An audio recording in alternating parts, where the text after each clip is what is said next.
Essas quantidades físicas possuem não apenas magnitude, mas também direção. Essas quantidades são representadas por vetores. Algumas coisas são estritamente uma questão de ponto de vista. Por exemplo, Copérnico disse que todos sempre contemplavam o universo do ponto de vista da Terra. O que aconteceria se utilizássemos o ponto de vista do Sol? Um dos resultados imediatos seria que ficaríamos muito bronzeados.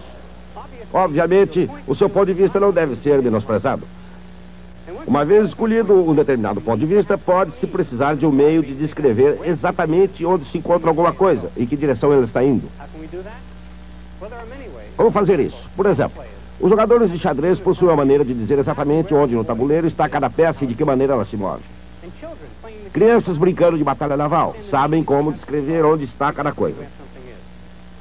É claro que, assim como esses jogadores de xadrez e essas crianças, nós, cientistas, precisamos de ter algum meio de descrever exatamente onde alguma coisa se encontra. No norte do Oceano Pacífico, pode ocorrer uma batalha naval que provavelmente não ocorreria numa brincadeira infantil. Este é o centro da guarda costeira em Alameda, um ponto estratégico na Baía de São Francisco. Aqui, os métodos para se localizar ou lançar um navio a qualquer hora são rigorosamente profissionais. Em épocas tranquilas ou em momentos de crise no alto mar, a Guarda Costeira dos Estados Unidos exerce suas atividades com uma considerável variedade de meios e maneiras, cartas de navegação de alta precisão, uma profunda familiaridade com a baía e as águas circundantes, sistemas eletrônicos requintados, dispositivos de rastreamento muito eficazes e um pessoal de terra de nível excepcional. Esses são os recursos da Guarda Costeira dos Estados Unidos. E longe da vista, mas não da mente, junto com sua poderosa equação de talento, treinamento e tecnologia, existem as ferramentas da matemática vetorial. Uma entidade que possui tanto magnitude quanto direção é um vetor representado por uma seta. A direção da seta é a direção da entidade, enquanto que seu comprimento indica sua magnitude. Deslocamento, velocidade e aceleração são vetores. Os vetores são escritos em negrito. Entidades simples como o tempo e massa são escalares. Nas equações, os escalares são escritos em itálico. A magnitude de um vetor é também em escalar, a mesma letra, mas em itálico. Com os vetores, até mesmo as operações matemáticas mais comuns adquirem um significado inteiramente novo. Por exemplo, quando dois vetores são somados, o resultado não é simplesmente um número, é um novo vetor. Os vetores também podem ser subtraídos uns dos outros, e o resultado é um novo vetor. Naturalmente, quer utilizem ou não métodos científicos clássicos, os instrumentos da Guarda Costeira são moderníssimos e sempre alertas. Um oficial recebe um sinal de socorro. Ele está preparado para qualquer eventualidade que possa aparecer. No desempenho do dever, a Guarda Costeira salva toda e qualquer criatura no mar. A Guarda Costeira salva até mesmo aqueles que ficariam melhor em terra firme. Uma tripulação de marinheiros domingueiros no iate Irish Coffee. Parece que eles se desviaram do rumo para uma posição completamente desconhecida. Também totalmente desconhecida é a maneira pela qual o comandante e a tripulação arranjaram esse problema. De qualquer maneira, a Guarda Costeira utiliza seus próprios recursos.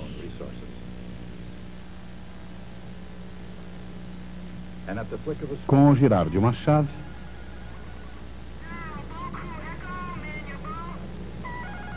lá vão eles à ação.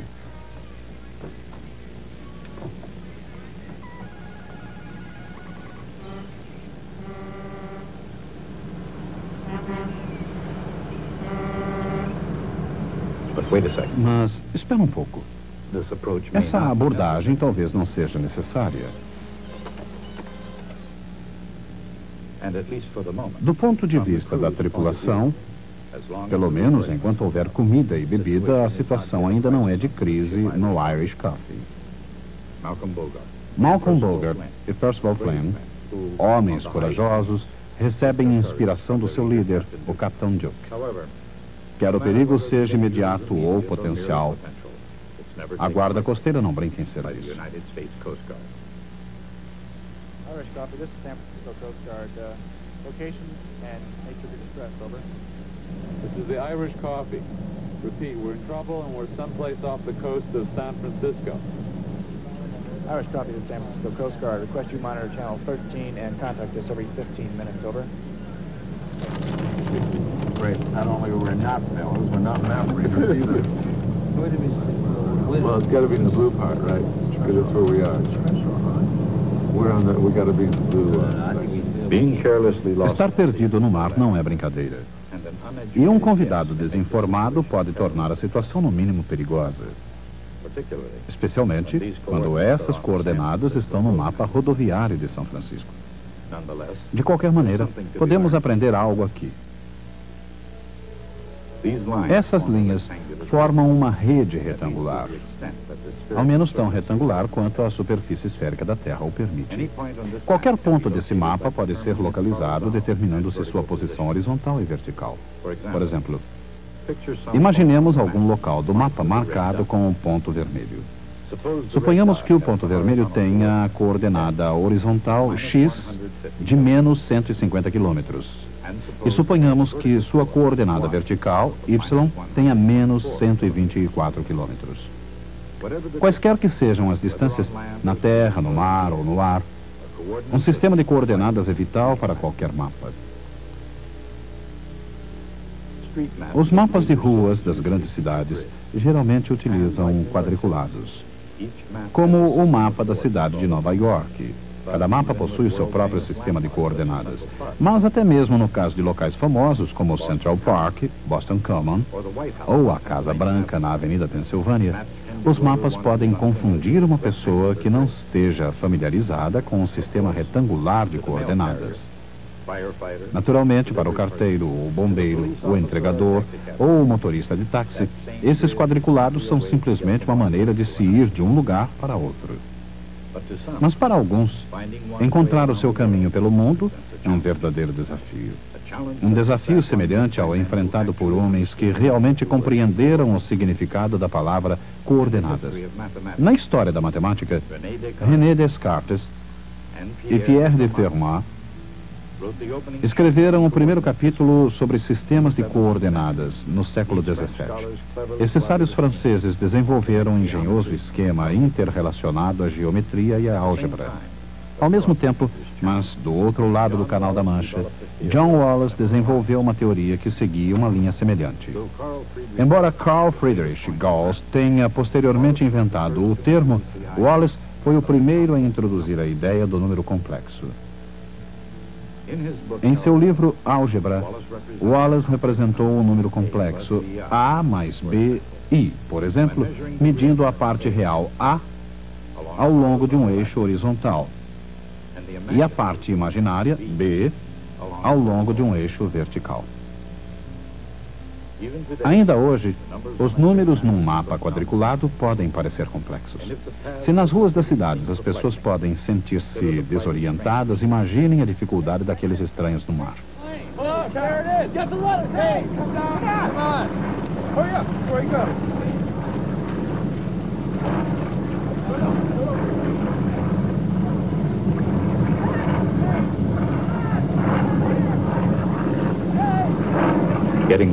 Perder-se sem um bom mapa é a parte mais fácil. Ser encontrado sem um mapa exige um pouco mais de trabalho. Para encontrar uma embarcação perdida, a guarda costeira tem vários métodos de ação, inclusive a triangulação. Dois diferentes ângulos de recepção radiofônica são estabelecidos através do uso de antenas direcionais. Linhas retas são prolongadas até se interceptarem. Assim, se a guarda costeira utilizasse a triangulação, e se o mar fosse tão previsível quanto a matemática, o Irish Cuff deveria estar justamente aqui.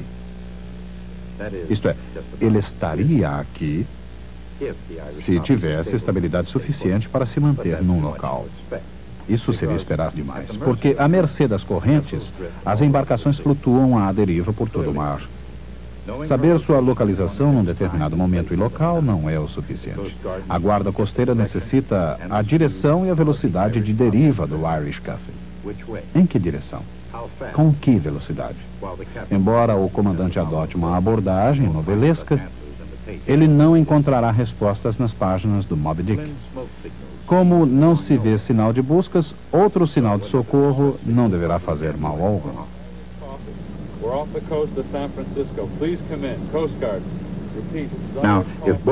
Se Bogart tivesse fornecido uma segunda posição à guarda costeira, o quadro poderia ser esse. As duas posições são unidas por uma seta da posição 1 para a posição 2. A direção da seta mostra em que direção a embarcação está sendo levada pela correnteza. Seu comprimento mostra que distância. Essa seta é chamada vetor deslocamento. Com mais informações, a guarda costeira pode estimar a rota da embarcação à deriva, unindo a ponta de um com o final de outro vetor deslocamento, resultando uma soma de vetores. A velocidade de deriva pode ser calculada dividindo seus vetores pelo intervalo de tempo entre os sinais.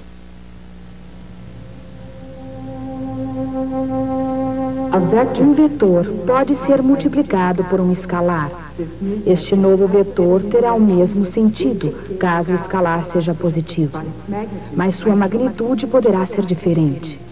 Multiplicando-se um vetor por um escalar negativo, seu sentido é invertido. É claro que a moderna guarda costeira raramente calcula a rota de embarcações à deriva, calculando à mão os vetores deslocamento e velocidade. Contudo, quando se trata de compreender certos princípios de navegação e matemática, o valor do vetor não pode ser superestimado, assim como sua história não pode ser ignorada. A álgebra vetorial nasceu no século XIX, e seus criadores foram William Rowan Hamilton, um irlandês, e o alemão Hermann Grassmann. Na elaboração dessa matemática, Grassmann tentou desenvolver uma estrutura algébrica, na qual geometria com qualquer número de dimensões pudessem ser tratadas. Embora muitos na época considerassem o seu trabalho muito complicado, as sementes da matemática de Hermann Grassmann têm origem na Grécia Antiga. Além de tudo, a lei do paralelogramo, para a composição de forças considerada por Aristóteles no caso particular de um retângulo, é um exemplo da soma de vetores. E de uma forma ou outra utilizada com a maior cautela desde então. Isaac Newton julgou o paralelogramo de forças suficientemente importante para incluí-lo em sua magnífica obra Principia. Seriam necessários alguns séculos até William Hamilton perceber o âmbito e a versatilidade dos vetores. Numa tentativa de interpretar matematicamente a rotação no espaço, em termos físicos, Hamilton buscou um sistema análogo de números complexos tridimensionais. Ao invés disso, acabou descobrindo uma álgebra de objetos quadridimensionais, a que deu o nome de quaternions. Um quaternion tem uma parte vetorial tridimensional e uma parte escalar unidimensional. Embora a ideia dos vetores e escalares só viesse a ser refinada na época moderna, Hamilton havia desenvolvido uma convincente maneira de expressar a mecânica de Newton. James Clerk Maxwell, um pioneiro da eletricidade e do magnetismo, percebeu o brilho teórico das ideias de Hamilton. Mas, mesmo assim, elas não tiveram aceitação geral. Para serem eficientes, conteúdo e forma precisam estar juntos. Embora a teoria de Hamilton fosse brilhante, sua forma era complicada demais para sobreviver. Mas, em sua essência, a teoria conseguiu sobreviver. No século XIX, o professor da Universidade de Yale, Josiah Wheeler Gibbs, tomou emprestado algumas ideias originais de Hamilton e Grassmann, aplicando-as à física teórica. Relutando em receber o mérito por ideias que não eram originalmente suas, Gibbs esperou 2 décadas antes de permitir que E.B. Wilson reproduzisse suas fórmulas em um livro. Finalmente, com a publicação em 1901, os vetores percorreram o mundo até que, como o som da música, puderam ser ouvidos em toda a parte.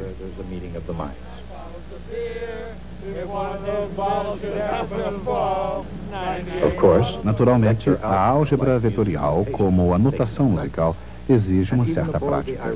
Mesmo a bordo do Irish Cuff, um pouco de exercício não pode agravar muito a situação. De qualquer maneira, os vetores, ao contrário das letras de algumas canções, são muito versáteis. Um vetor pode ser multiplicado por outro vetor. O produto escalar de A e B é um escalar que mede a tendência dos 2 vetores de apontarem na mesma direção.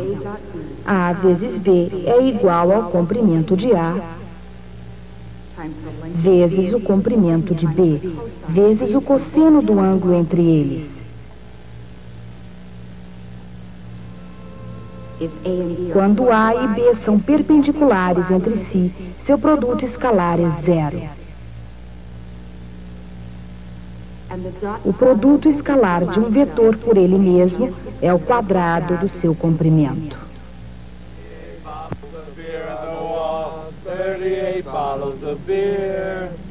Moving right along.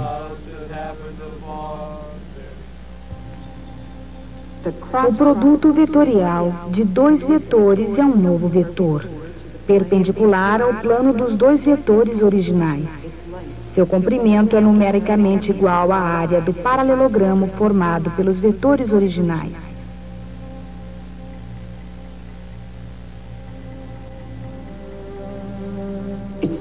Sua direção é determinada pela regra da mão direita. O produto vetorial mede a tendência dos vetores de serem perpendiculares e constitui um dos meios mais eficazes de se escrever corpos em oscilação ou rotação.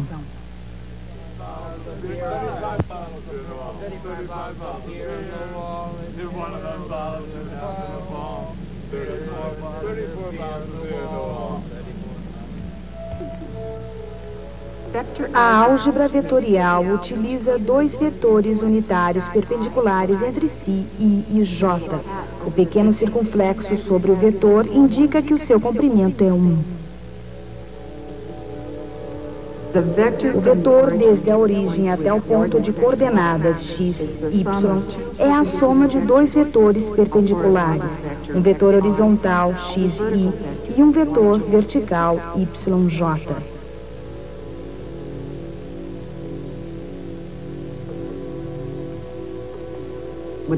Com o auxílio de I e J, a soma e multiplicação de vetores podem ser realizadas através da álgebra comum.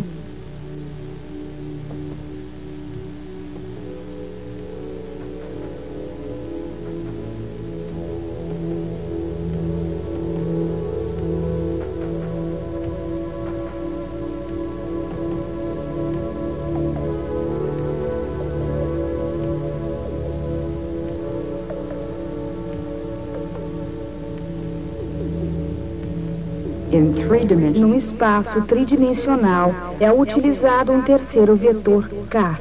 K é perpendicular ao plano de I e J. Um vetor tridimensional é escrito xi mais yj mais zk.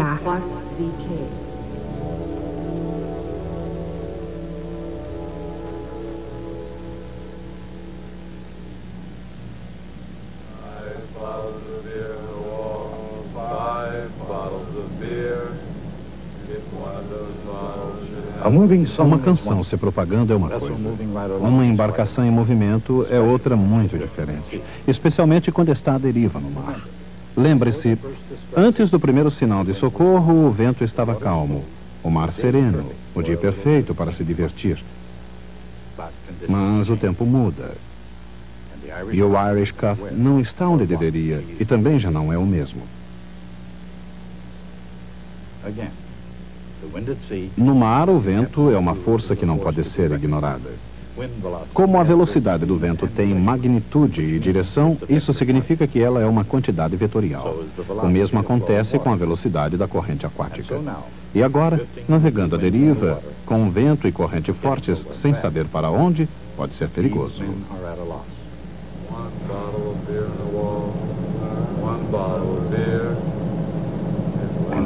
E finalmente, eles o percebem.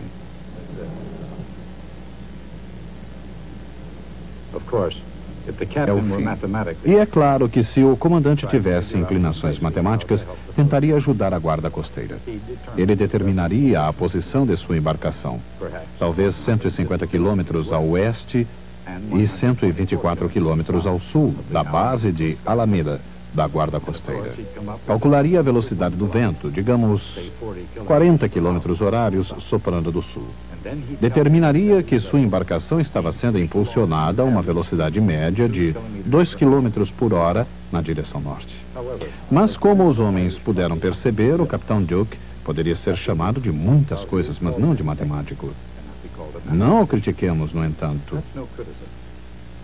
No que se refere a vetores, a coordenadas, a qualquer coisa que possa ser usada no salvamento, ele simplesmente não sabe o que fazer. A menos que tenha uma imaginação muito criativa. O capitão Duke percebe que a guarda costeira dos Estados Unidos precisa do seu auxílio. Assim, com a sua ajuda, isso para não falar de coordenadas, velocidade do vento, provável direção de deriva e um helicóptero, as coisas podem realmente funcionar.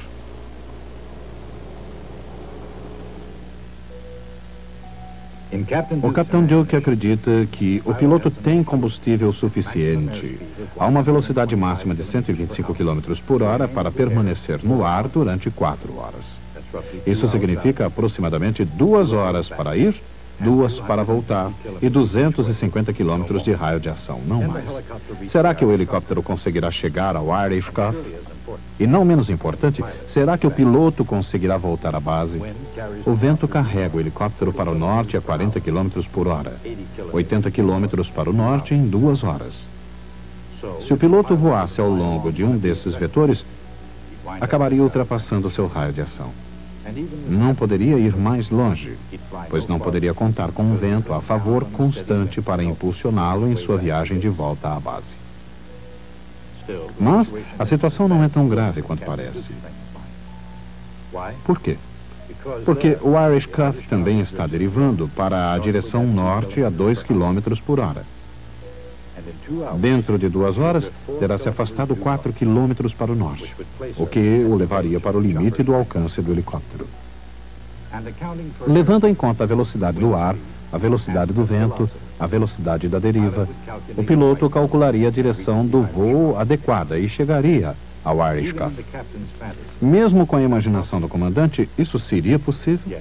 Sim. E na realidade, a resposta deveria ser óbvia. O rumo do helicóptero e seu deslocamento pelo vento se combinam ou se somam como vetores. Apesar de simples, esses cálculos seriam vitais se a guarda costeira dos Estados Unidos lesse o pensamento do capitão Duke. Mas, em vez disso, puseram em prática o seu próprio plano.